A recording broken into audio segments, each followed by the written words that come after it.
but often in the world's most crowded streets, but often in the dim of strife, there rises an unspeakable desire after the knowledge of our buried life. To some, these are just meaningless words to some unknown poem, but to the members of MTV's The Buried Life, it was all the inspiration they needed to start an incredible journey.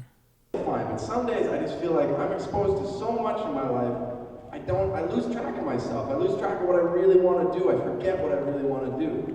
And I want to remind myself of the stuff I really want to do, and I want to do that stuff. So we decided that this project that still didn't even exist was going to be called The Buried Life. The Buried Life is comprised of 4 friends from Canada, Ben, Dave, Duncan, and Johnny. Together, they have made it their mission in life to complete a bucket list of everything they want to do before they die. Not only do they go around and complete their own list, but they go and try and help others accomplish the same. We're going through Dallas, Texas, trying to make a toast at a stranger's wedding. We had a little extra time, and so we did what we always did when we had a little extra time, and that's to go around and ask the question, what do you want to do before you die? I approached a gentleman on the side of the road. He was just sitting there selling his art. His name was Sam. He's like, excuse me, sir, do you mind if I ask you a question? He's like, of course. I was like, what do you want to do before you die?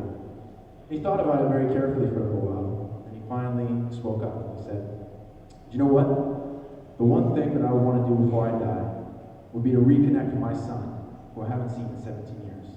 Well, he spent the next 3 months trying to track his son down, and eventually, on Facebook, found his son's roommate. Through his son's roommate, we found his number. And we then made one of the hardest phone calls we've ever had to make. It's basically like, hi, Livin. My name is Duncan. Do this project called The Buried Life about going after what you truly want in life. I've been in contact with your father. The one thing he wants to do before he dies is meet you. Would you be interested in meeting him? And there's this heartbreaking silence on the end of the phone for a long time. And then finally David spoke up and said, yeah, I'll do it. I'll meet my father. Before the show began, we were able to sit down with members of The Buried Life and ask them a few questions about their experiences on the show. We grew up in Canada, in a very small town on an island. And when we went to college, we were like, is this all we're going to do the rest of our lives? So we decided, why don't we write a list of 100 of our wildest dreams? And then we said, I think Dave said, in fact, why don't we just do them all, every single one of them?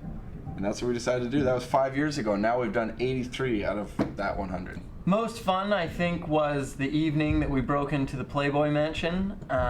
This because it was very similar to being in a Mission Impossible movie or a Bourne Identity movie, or you get the idea, or an Ocean's 11 movie. It was like being in one of those silly movies with a crazy ensemble cast.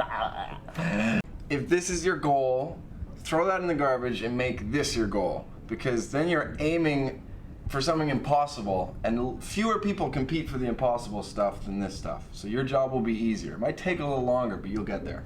With the night coming to an end, some St. John students were asked to tell what their number one goal before they die was. One student stood out among the rest, wanting nothing more than the gift of full sight.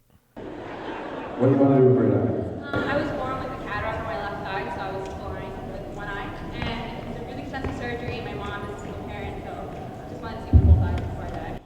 That's great. Wow. What's your name? What's your name? Me? Yes. Okay. Come talk to us after the show, please.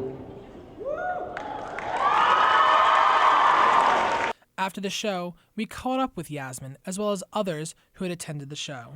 I was nervous. I've heard so many people talking about like curing cancer, and I was like, I felt selfish saying that I wanted something for myself. But then my mom told me like if she ever died, she would donate her eyes to me because she always wanted me to see from both eyes. So I feel like it was just something I wanted to tell them.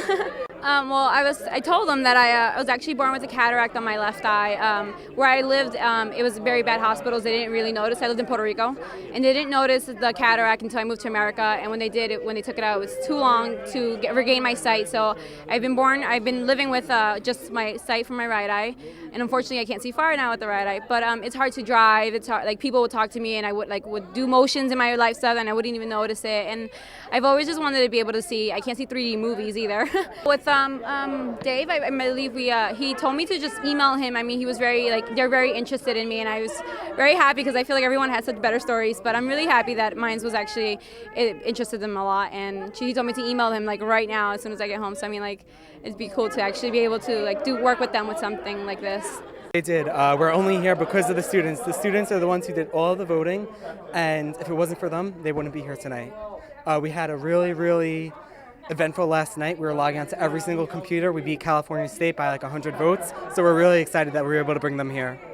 I think just the whole presentation, the whole speech itself, I mean, it kind of stands out to me because I agree with them and everything they're doing about helping people and just setting out for your goals and accomplishing them no matter what they might be.